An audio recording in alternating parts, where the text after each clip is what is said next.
teaching and stuff's not there no more. Yeah, because, well, if you look at kids, they have no judgment. They're taught in judgment.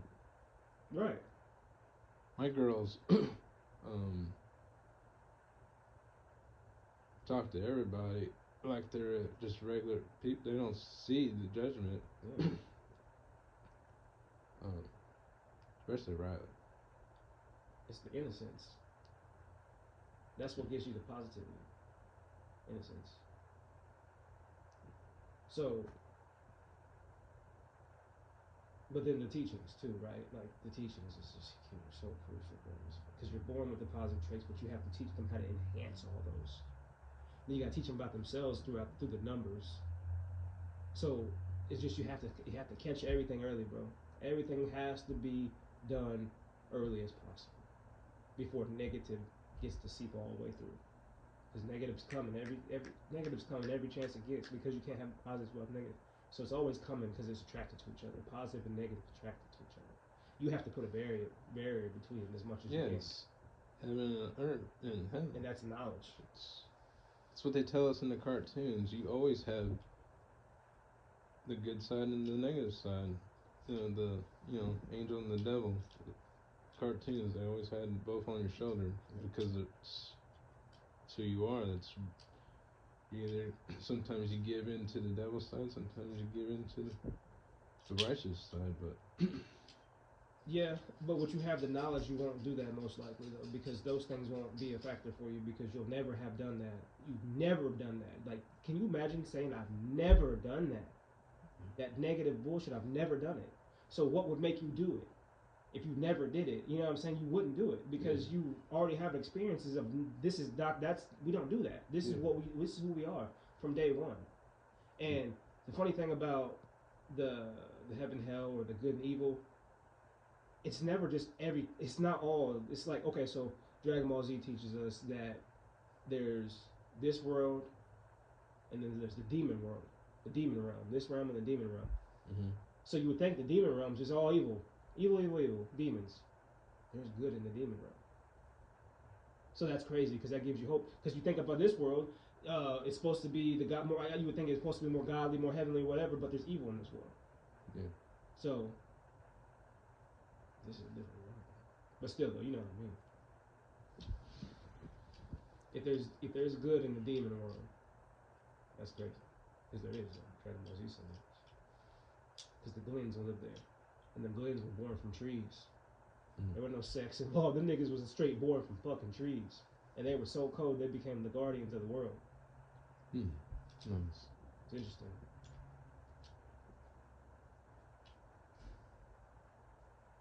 Dragon Ball Z teaches a lot, bro. I wish you would watch it, because it just shows the different. It shows the different levels, nigga. So does Hunter. Hunter does too, but nigga, Hunter is a drop in the pan or compared to this, because nigga, Hunter got 4 fucking seasons. Right, something like that. Oh, they're coming back though. Yeah, they might be coming back. That's amazing. But I'm talking about a body of work from 1988 to now. Dragon Ball Z has been going on. So I'm talking about a bunch of shit. Like, it's taught a bunch of shit. Hunter's teaching shit. Don't get me wrong, but it's about the longevity. It's about how much are you teaching. It's taught a lot, bro. You can say, oh, it's fiction or whatever. But I believe a lot of the shit to a degree, you know what I mean? Like, I believe in the possibility of it. Yeah, Chinese, they know a lot. They stuck out a lot of the older teachings. Yeah. You see it. If you compare our kindergartens to their kindergartens, is night and day. They have which is true, right? Because usually when it's night here, it's day over there. But I mean, that's just facts. They have their kindergartners are like doing cooking classes, and gym looks like they're like getting in shape and all that stuff. Where do you see this at? TikTok videos, I think. Oh. Yeah. So, we baby our kids too long. Yeah. That's the motto, right? Kids be kids. That's what people fall in the trap. And I've been snapping out. I'm like, I'm teaching them how to do stuff. I want girls to be able to use a knife and everything. So I'm just been like,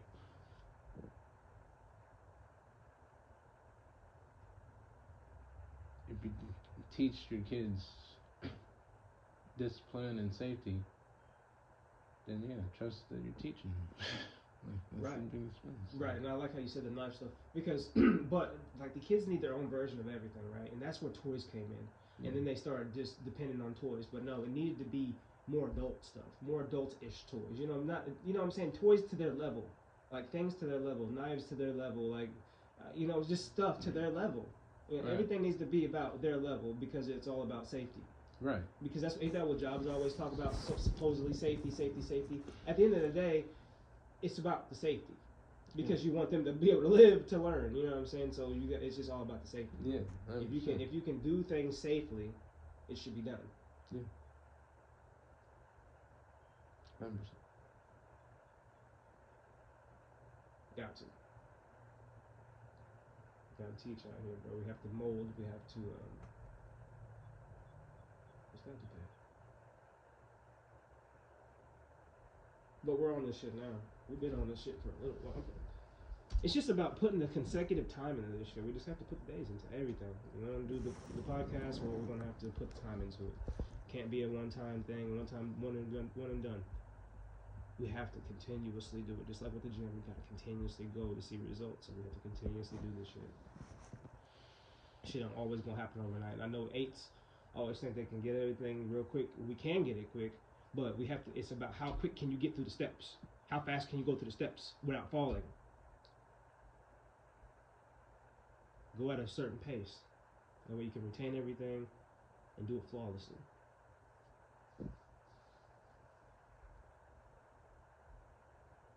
Alright, let's get into this whole session. Then we get on like. Now, let's get going here and talk about a little bit about the market. This is very important whether you're wholesaling or fix and flipping or really any type of strategy, is understanding the different types of markets that we invest in. And the first type of market is what we call a buyer's market. I'm sure everybody has heard that phrase before. A lot of people don't understand what that means.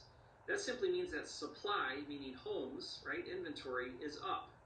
And demand, which is buyers, is down. So we have too few buyers chasing too many houses. Now, when that happens, price goes down, right? Common economics here. When supply is up and demand is down, price goes down. Now, the opposite of that is what we call a seller's market. A seller's market is simply the opposite. Supply is down, which is houses. Demand is up. So we have too many buyers chasing too few houses, right? And that's a seller's market. In a seller's market, price goes up. And so why is this all significant? It's important for real estate investing, as we're wholesaling in this case, that we understand the type of market that we're dealing with and how to really operate within that market. So, when we look at a particular market, what's going on there? What type of market are we in? Okay, so let's start here. What is a wholesale deal? What is a wholesale deal? Wholesaling is simply when we buy low and we sell low, right? It's we get a great deal and we flip it for a good deal. That's wholesaling. What we do is we leave enough margin in the deal for whoever we're flipping it to go ahead and do their thing, which is fix it up and flip it or rent it out and landlord it, whatever, so that they can have room for their profit. Now, wholesaling is not illegal flipping. We sometimes hear that. I've been accused of that. It is not illegal. It is also not commissioned sales. There's a big difference. I want to make it very clear in this training that you understand the difference between wholesaling and commission sales. So we are going to talk about that as well. Once you learn to wholesale, you should never have to worry about making money again. That's my big promise to you. Once you learn how to wholesale, you can wholesale yourself out of any jam you get in. Trust me, I've been there. I've been in a jam where I needed money. And I knew that I could go out and wholesale a deal and get that money and get out of that jam I'm in, right? And so that's my goal for you, is to have that as a skill to where you no longer have to worry about making money. You know how to go out and wholesale a deal and make a quick buck. Okay? All right, now let's look at a timeline here. If we look at what it takes to do a wholesale deal, first thing we're going to do is we're going to find a property. We're going to get it under contract, which is the control part. Then we're going to find a buyer. We're going to close on that, right? And hopefully, if you do it the way I'll show you, it's a one closing type transaction. Could be two closings. You make a profit, right? Bank the money, that's the big important part. And then repeat the process. Now, when I was in my full-time wholesaling days, I was doing 5 to 6 wholesales on average a month, averaging anywhere between $3,000 to $10,000 per wholesale. So that's the kind of goal, that's the kind of system, if you have the right tools and the right strategy, that you can really step up and do with wholesale. Now, let's take a minute here, wholesaling versus fix and flip. What's the big difference? Really, when it comes to wholesaling, it's less profit now with no work is better than more profit later with a lot of work, right? So when we decide to wholesale, that's what we're trading up. We're basically saying, look, I'm willing to take less money now and not have to do anything or very little work versus doing a bunch of work to make a bigger profit later. Now, does it depend on when that makes sense? Certainly.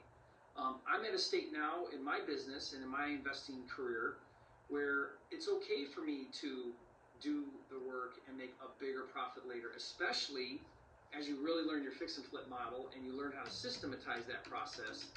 Then you do a little bit more work, but make a lot of money later, right? But that doesn't negate the fact that wholesaling is about making lots of little profits right now without a lot of work. So wholesaling is no improvements, right? As far as I'm concerned, if you ever touch the property, you are now fixing it. Now you've moved into fix and flip. Or I can't do it alone, or both sides of that. There are deals in your market. You just need to be able to learn how to find them. Now, low risk, high reward. Wholesaling has very, very low risk and has very, very high rewards. Look, if you're jeopardizing if you're putting in no money, if you're doing a no money wholesale and you make a profit,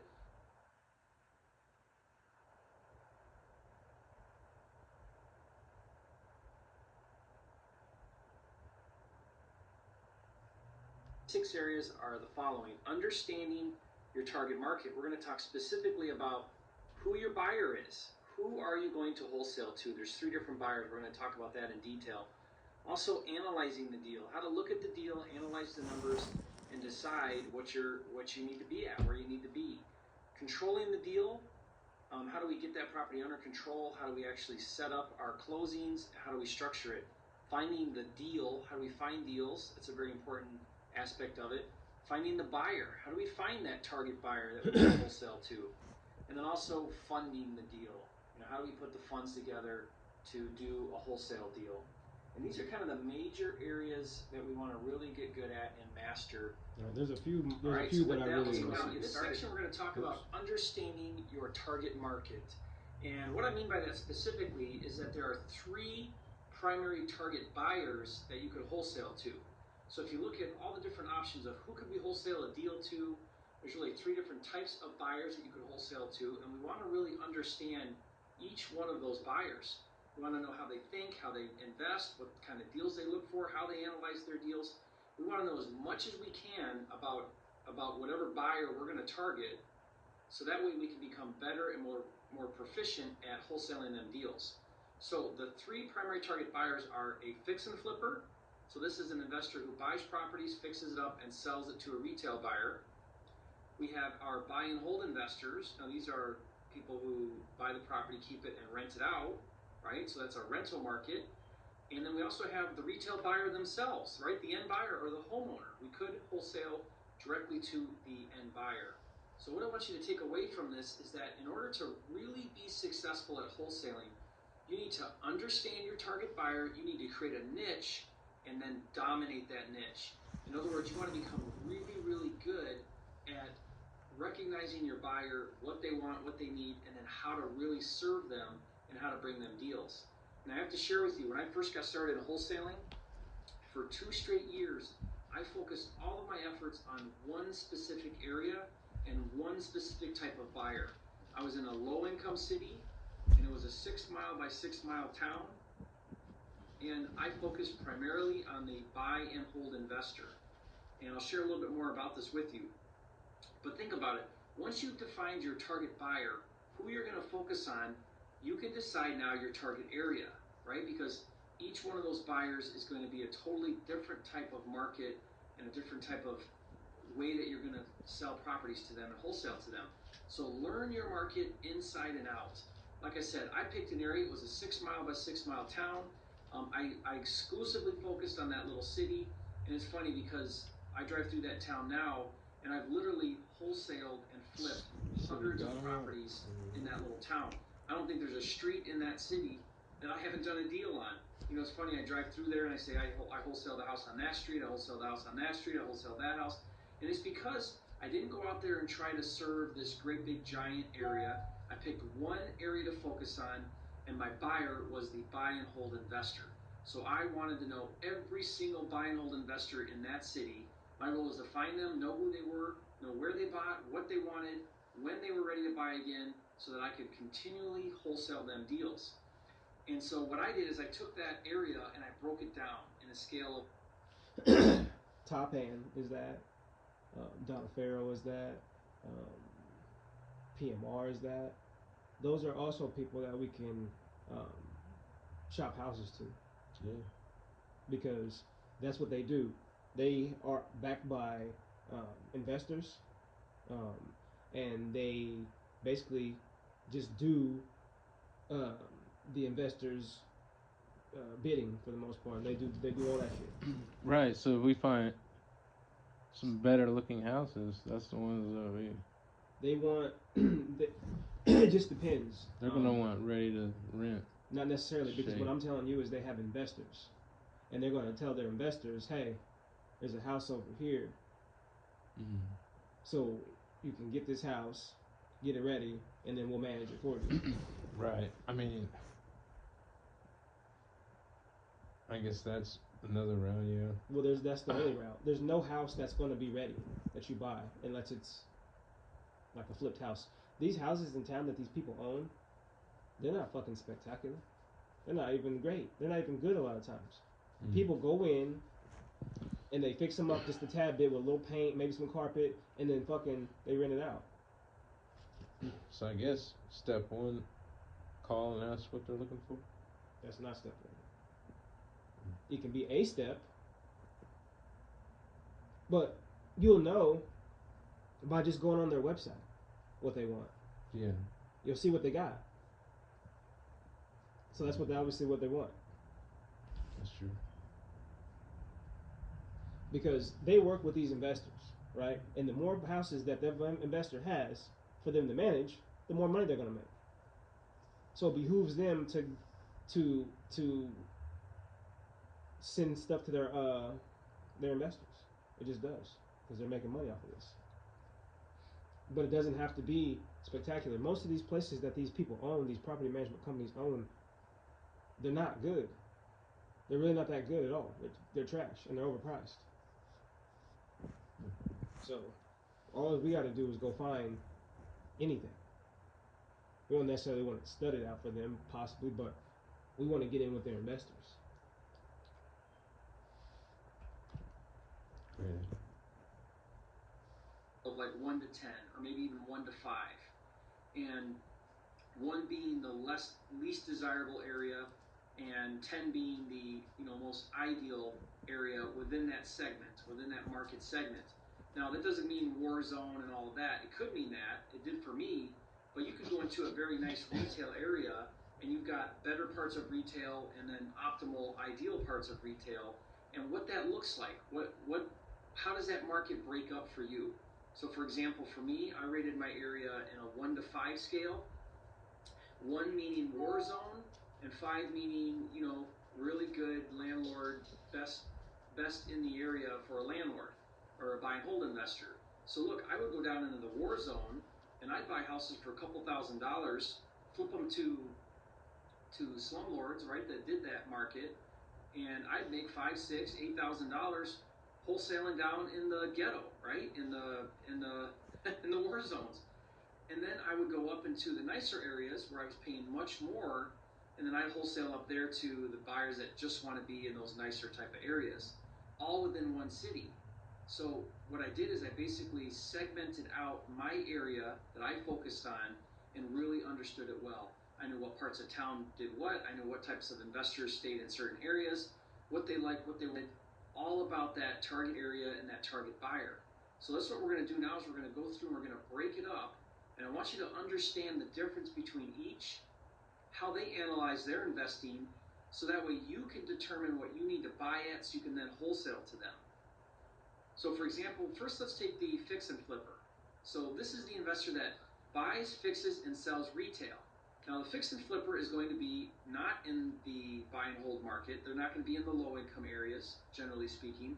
They're going to be up into the more nicer retail areas. So they're going to go into a more, family friendly type of area, better schools, better shopping, downtown, good sales activity, good values on homes. That's where the fix and flipper is going to be at, and that's where you need to find them. So where is that? What county, what city, what neighborhood are they in? They specifically have a target area. Most fix and flippers identify a couple different areas that they really want to focus on, and then they concentrate on that area. You just said the reverse. So if you find a fix and flip investor that you can wholesale to, fix you and want to flip know what is their target area. What type of rehabs do they specialize in?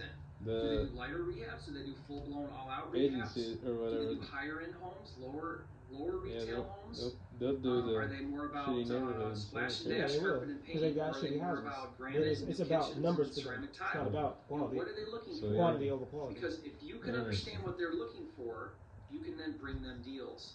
Look, the value in a wholesaler is bringing your end buyers deals. They don't want to have to go through the effort and the time to go out and find deals. Gonna live there. And they'll gladly buy from a wholesaler if you bring them what they're looking for. That's how they look at it. So, 100%. What is the buy formula for a fix and flip investor? Well, typically they follow an ARV times 0.65 minus repairs equals buy price. Now, that's their formula. You want to understand their formula. That's my formula as a fix and flipper. So if you understand my buy formula, what types of properties I'm looking for, what types of areas I'm looking for, you're just gonna make a little less. You can go out there and find deals that I want. Yeah, but you get so many. But it's not necessarily. It just depends on the deal. Like you're gonna. Let's say that the ARV you control how much you make for the most part. 55,000. What does the fix and flipper do? Depends. Right. Well, they take 300,000 times 0.65. Right, that subtracts out their profit, their carrying costs, and their closing costs, and then that gets them to 195. Then they subtract out the repairs, which we said was 55,000. So that equals 140,000 is their buy price.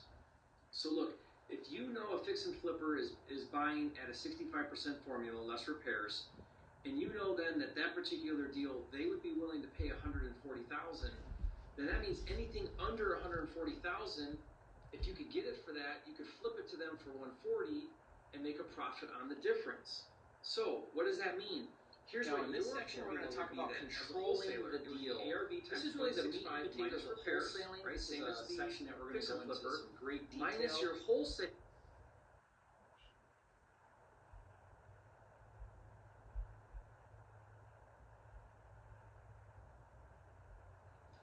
Now in this section we're going to talk about analyzing the deal. Now in order to analyze a deal, there are two requirements that we have to know in order to analyze any deal, and that is ARV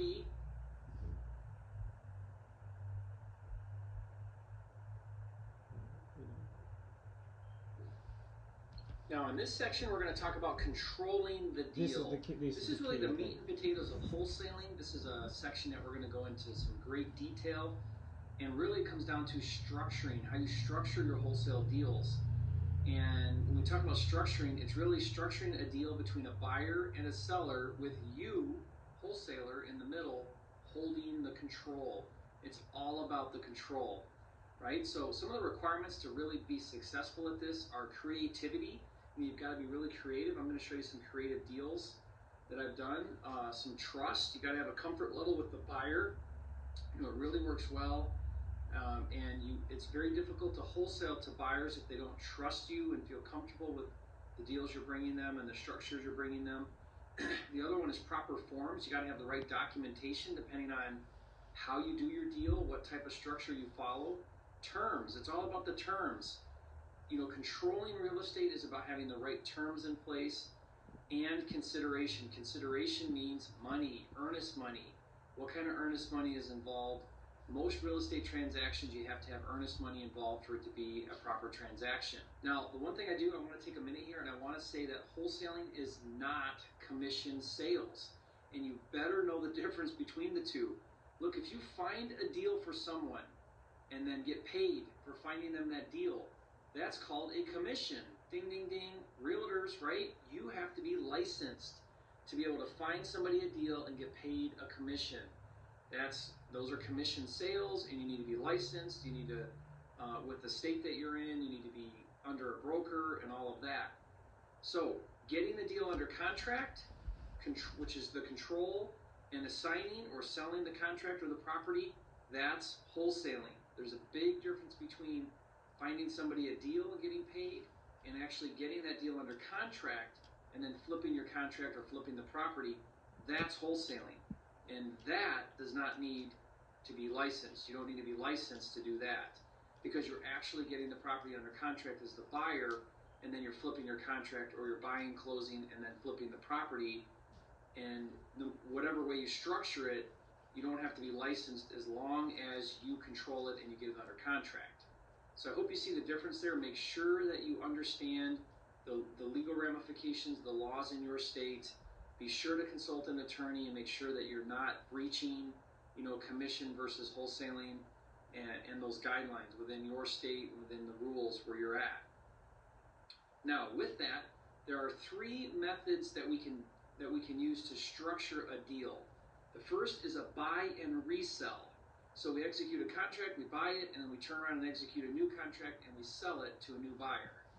Okay, we call that a buy and resale. The second one is an assignment.